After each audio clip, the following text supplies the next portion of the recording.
ભક્ત ગોરા તું ભાર. બોલ બેટા ગોરા, પછી શું થયું? આવા છે ને આપણી વચ્ચે જ રાખવી પડશે. હો એ હરી, મને માફ કરજો, પણ હવે મારે ખોટું બોલવું પડશે. પણ તમે મારી જીભ કાઢી ન કરતા હો. બોલ. હું મંદિરમાં ગયો ને, પછી મારી આંખ સામે અંધારું હતું. પછી હું બેભાન થઈ ગયો. હું બેભાન થઈ ગયો એના પછી મને કઈ યાદ નહોતું.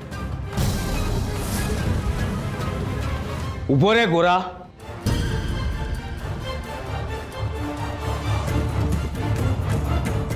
અહીંયા આવ. હા બેટા, તારા બાપા સાચું જ કહે છે કે સરજુને પ્રેમ અને લાગણીની જરૂર છે, ને આ ગામમાં તું જ એક છે જેને સાજો કરી શકે એમ છે. એટલે સરજુને સાજો કરવા માટે તને મારી કોઈ પણ પ્રકારની મદદની જરૂર હોય તો મને કહેજે. હા?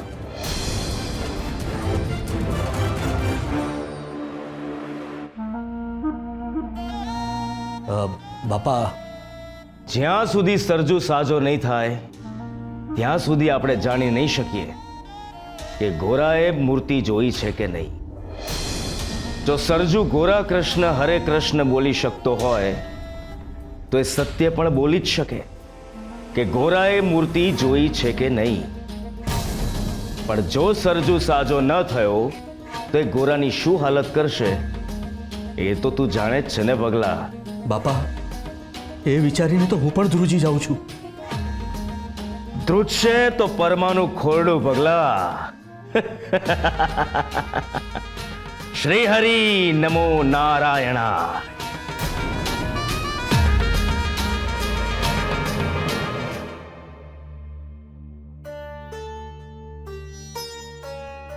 એ ગોરા, આમાં છે ને તારી જ ભૂલ છે. આવા માણસથી છે ને 2 ડગલા દૂર જ રહેવું સારું, નકર આપણે છે ને એના જેવા થઈ જાય. આ જે થઈ ગયું ને એ થઈ ગયું. હવે ધ્યાન રાખજો, ઈ ઘેલા વાહે કોઈ દી ન જાતો. ગોરા, તું જ સરજુને સાજો કરી શકે એમ છે. એ ગોરા, તું સરજુ પાસે ન જાતો. એ ક્યાંક તારો જીવ ના લઈ લે. એ બહુ ઘાતક માણસ છે. બેટા, બીમાર માણાને છે ને આમ એકલા ન મૂકી દેવાયો. ગોરા, તારી સરજુ પાસે ન જવાનું. એ ગોરા, આ જે થઈ ગયું આમાં છે ને તારી જ ભૂલ છે. માણસથી છે ને 2 ડગલા દૂર જ રહેવું, આપણે છે ને એના જેવા થઈ જાય. બીમાર તારી માણસ સરજુ પાસે ન જવાનું.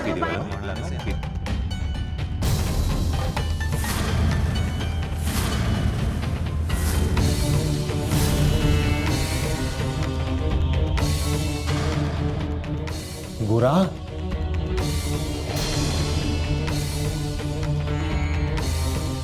ગોરા, બાપા,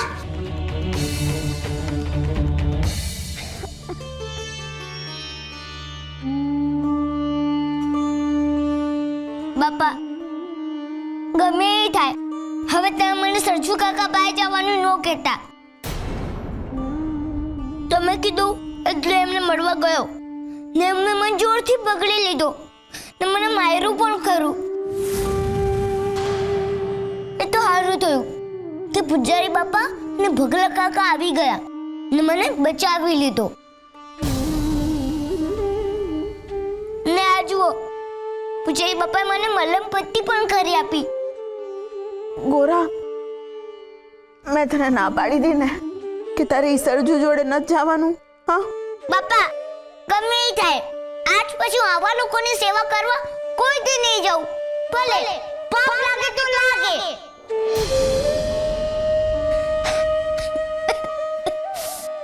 હવે ગોરાને બોલીને સમજાવવાનો કોઈ અર્થ નથી. જો ગોરા પણ આવી રીતે ડરવા લાગશે તો ગોરા અને ગામના બીજા લોકોમાં શું ફરક રહેશે? ગોરાની કરુણા પર ડરના વાદળ ઘેરાઈ ગયા છે. મારે કંઈ પણ કરીને એ વાદળ વાહેથી હિંમતનો સૂરજ બહાર લાવવો જ પડશે.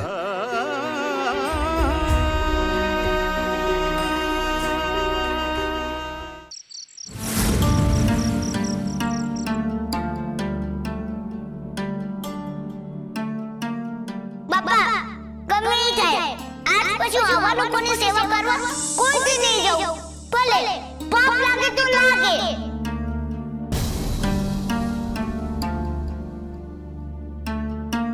હે હરી, મને માફ કરજે.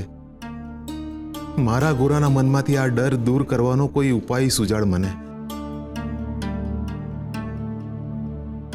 મારે કંઈક તો એવું કરવું પડશે જેથી ગોરાનો ડર છે ને એનું મન મિલીને ભાગી જાય.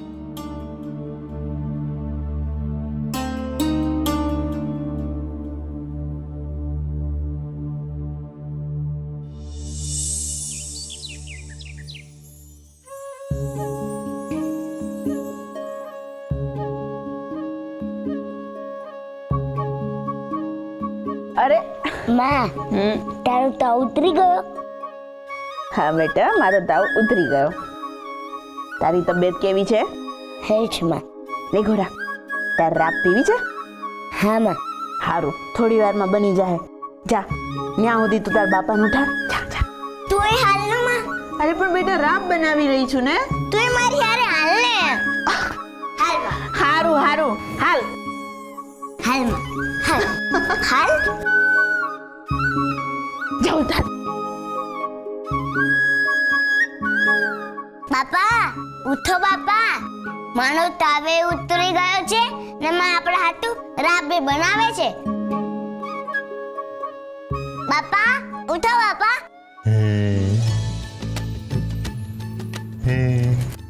ઉઠો હવે, ઉઠો. બાપા, બાપા.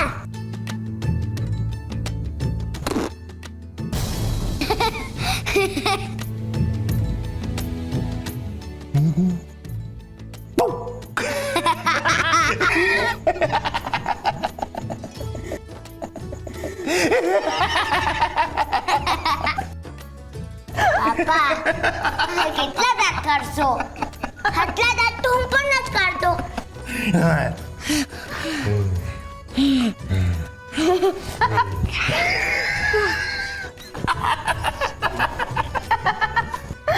બસ ભગત, બસ હવે. બહુ થઈ રમૂજ. હાલો, માટલા વેચવા જવાનું છે.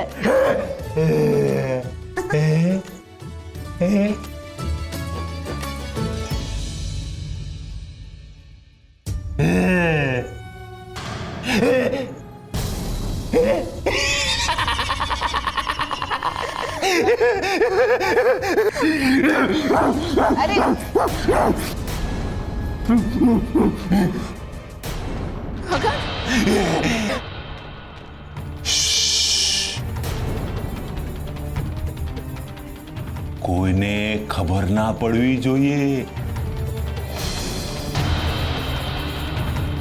જીવણ કાકાની ભેંસ છે ને એ મારી વાહી દોડી કોની વાહી અને પછી છે ને આમ કરી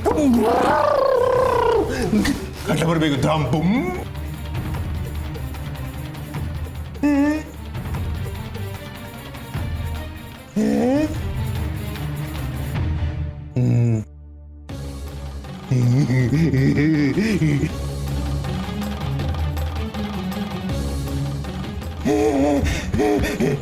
ભગત,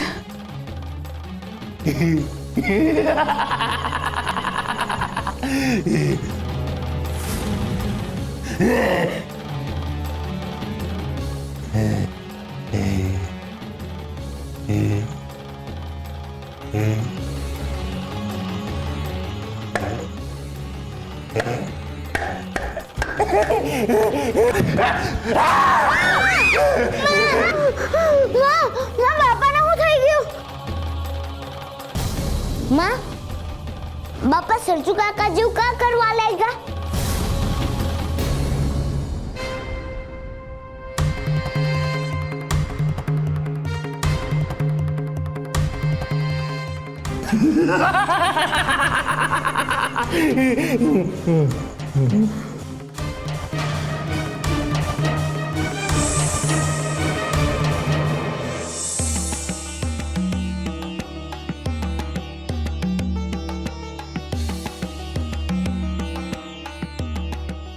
નાથ,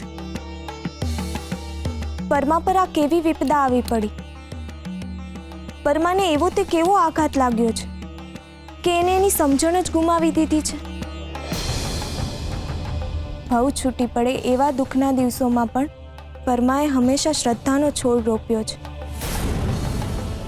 તો શું હંમેશા સકારાત્મક વિચારો ધરાવતો પરમા આજે સરજુનું દુઃખ અપનાવી નથી શક્યો?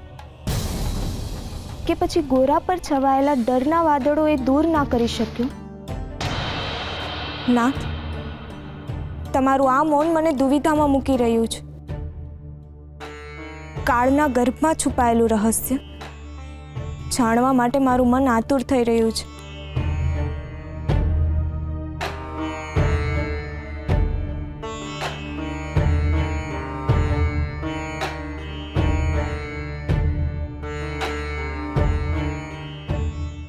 સમગ્ર બ્રહ્માંડમાં કાળને માત્ર સમય જ ઓળખી શક્યું છે અને આ સમય જ કાળની ઓળખ કરાવે છે.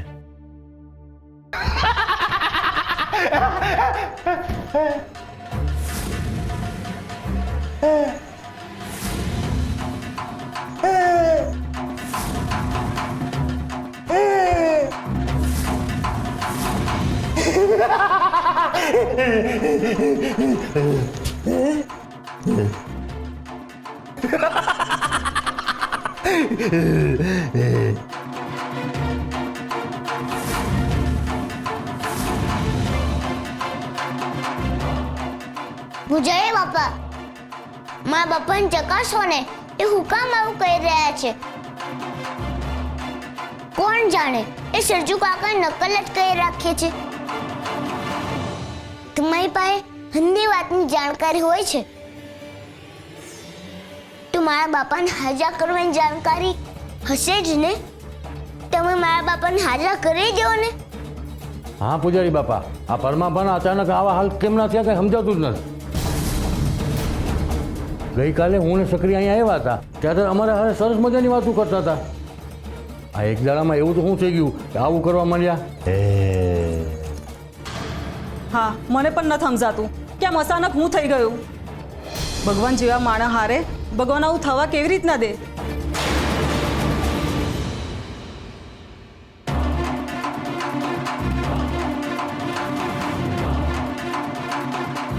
અરે, મારા બાપા તો તમારા સાચા ભક્ત છે, તો તમે એમને સરજુ કાકા જેવા કેમ કરી લીધા?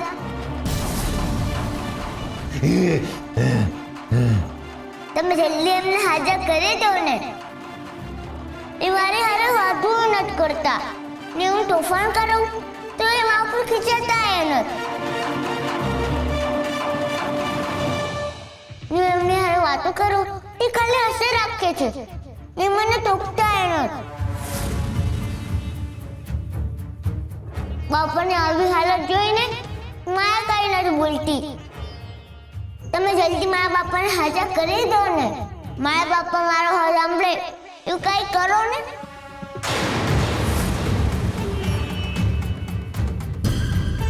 પૂજારી બાપા, મને તો આ પરમો નાટક કરતો હોય એવું લાગે છે.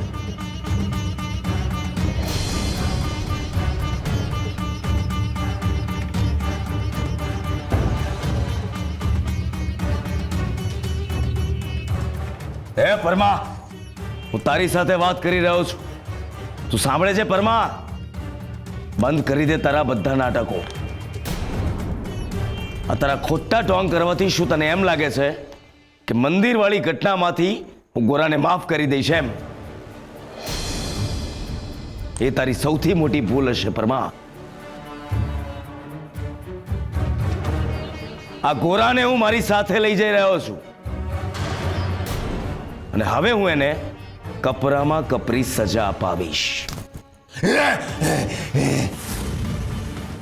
કપરામાં કપરી સજા. હે પૂજારી બાપા, આ તમને શું થઈ ગયું છે? આ વખત તો જુઓ, અટાણે પરમાભાને ગોરાની વધારે જરૂર છે. આ જ સાચો વખત છે ગોરાને સજા કરવાનો. અને પરમાભા ક્યાં ગોરાની વાત સમજે છે કે આ માને છે? હે તો એની આ ક્યાં જરૂર છે? પૂજારી બાપાની વાત સાચી છે. ગોરાને અટાણે ને અટાણે જ સજા થવી જોઈએ. ચાલ છોડો મને, મને હમણાંથી છોડો. મારે અમને હારે ન થાવ. છોડો મને, છોડો. બાપા, મારે તો બેન હારે રહેવું છે. અમને હારે ન જાઓ. છોડો મને.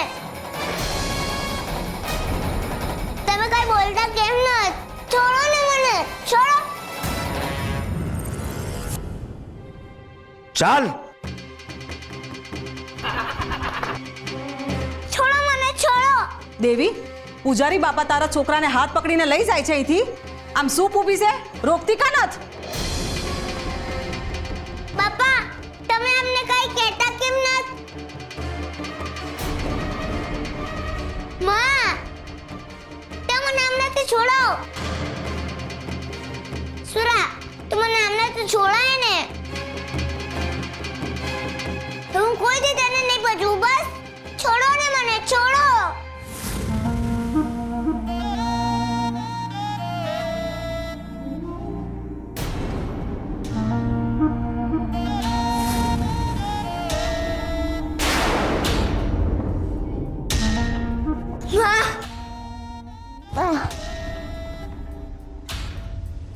દેવી,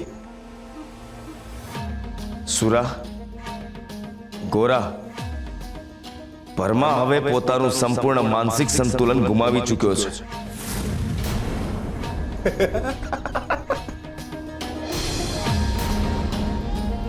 એના મન અને મગજ પરનો બિલકુલ કાબુ નથી રહ્યો.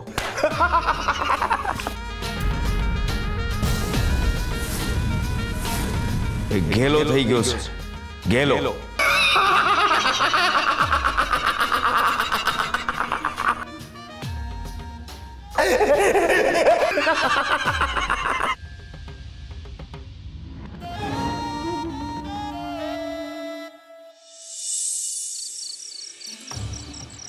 પૂજારી બાપા, આજે 8 દી થઈ ગયા પણ પરમાનું મગજ ઠેકાણે નથી આવતું.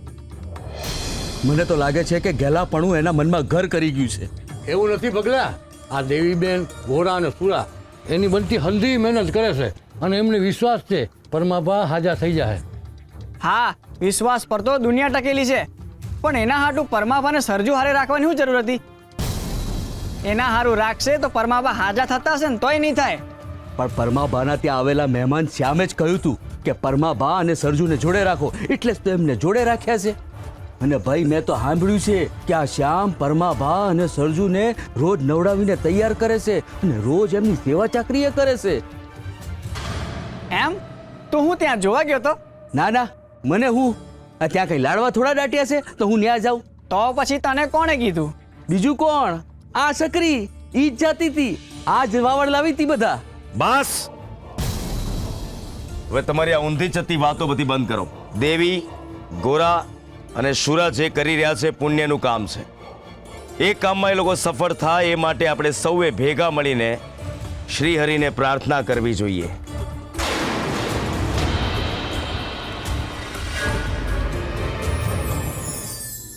હૂંફ. પક્ષીઓના ઈંડા હૂંફને ઝંખે છે. એમની માતાની હૂંફ જ ઈંડાને બચ્ચામાં બદલે છે. બાળકને માતાની હૂંફ, નાનકડા છોડને સૂર્યની હૂંફ. હૂંફ એટલે પ્રેમ અને કાળજીનો સમન્વય. બધી બાજુથી હારી ગયેલા યોદ્ધાને એની માતૃભૂમિના ખોળાની હૂંફ ફરીથી લડવાની હિંમત આપે છે. આકાશમાં વિહરીને થાકી ગયેલા પક્ષીઓને હવાઓની હૂંફ વધારે ઊંચા ઉડવાની પ્રેરણા આપે છે. હૂંફ હંમેશા જીવાડે છે. ઘેલા માણસને બીજા માણસની સમજણની હૂંફ સમજદાર બનાવે છે. રડતાની આંખો લૂછવી, દુખિયાની ખબર પૂછવી અને ડરી ગયેલાને ભેટીને હિંમત આપવી. હૂંફ જેટલી લેનારને શાંતિ આપે છે એટલો જ આપનારને વળતો પ્રેમ આપે છે. હૂંફ એટલે એ હિંમત જે હારી ગયેલી વ્યક્તિને ફરીથી જીવાડે છે.